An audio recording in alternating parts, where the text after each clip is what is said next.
এই নেতাদের সঙ্গে বসছেন আমাদের মাননীয় আইনমন্ত্রী, মাননীয় শিক্ষামন্ত্রী, মাননীয় তথ্যমন্ত্রী। এই তিনজন তারা আলোচনা করেছেন। তাদের কাছে 8 দফা দাবি দিয়েছিল। 8 দফা দাবির মানে ওই দাবির পরে আর নতুন করে আরও 8 দফা দিয়েছিল।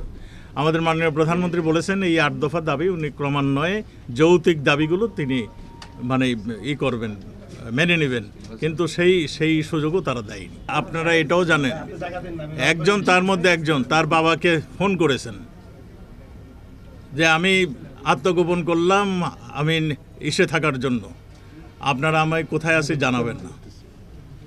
তো এইরকম খবর যখন আমরা পাই সোশ্যাল মিডিয়াতে তারা এই ধরনের প্রচার করেছেন, এগুলো যখন আমরা পেয়েছি তখন তাকে সেফ কাস্টডিতে আমরা নিয়েছি। আমরা তাদের কাছে জিজ্ঞাসা করছি যে কারা তাকে আক্রমণ করতে চাচ্ছে। এগুলি জিজ্ঞাসাবাদ পরে আমরা সিদ্ধান্ত নেব তাকে কিভাবে কি করা যাবে। আমরা মনে করেছিলাম যে ছাত্ররা তাৎক্ষণিকভাবে যারা এই আন্দোলন করছে তাৎক্ষণিকভাবে এই ইসেকে স্বাগত করবেন, স্বাগত জানাবেন এবং বলবেন যে আমরা উইথড্র করলাম, আমরা আমাদের শিক্ষা ভবনে ফিরে যাচ্ছি। কিন্তু আমরা দেখলাম দুঃখের সঙ্গে তারা সেইটি কাজটি করেনি, কারণ তাদের দ্বারা কন্ট্রোল নয়। এটাই প্রমাণ হয়েছে এই কয়েকদিন।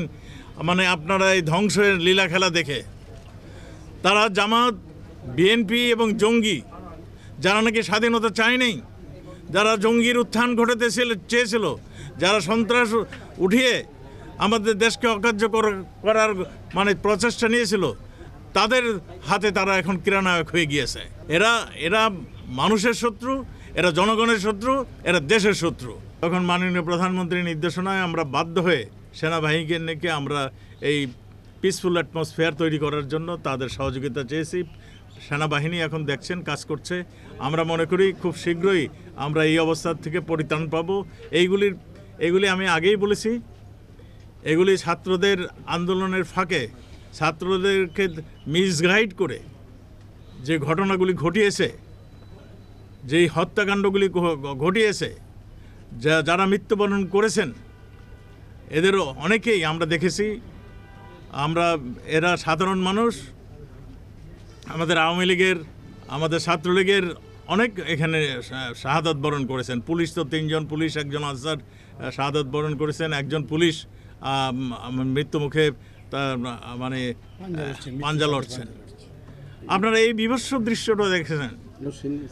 আমাদের এক পুলিশ সদস্যকে মেরে তারপরে তাকে ঝুলিয়ে রেখেছেন। আপনারা যেখানেই দেখেছেন এই ধ্বংসলীলা মানুষকে জানান, মানুষকে প্রচার করেন।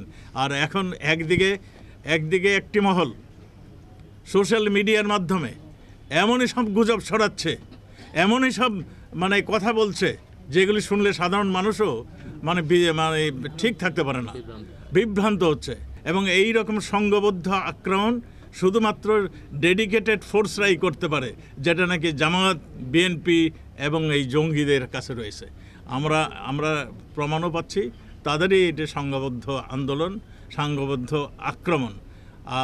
আমরা ধৈর্যের সঙ্গে 19 তারিখের আগ পর্যন্ত পুলিশ অনেক ধৈর্যের সঙ্গে এই যাত্রাবাড়ি বলেন, থানা লুট অ্যাটাক করছে, উত্তরায় থানা লুট করছে, এখানে কদমতলি একের পর এক করছিল, সব কিছু বিপর্যস্ত করে দিয়েছিল।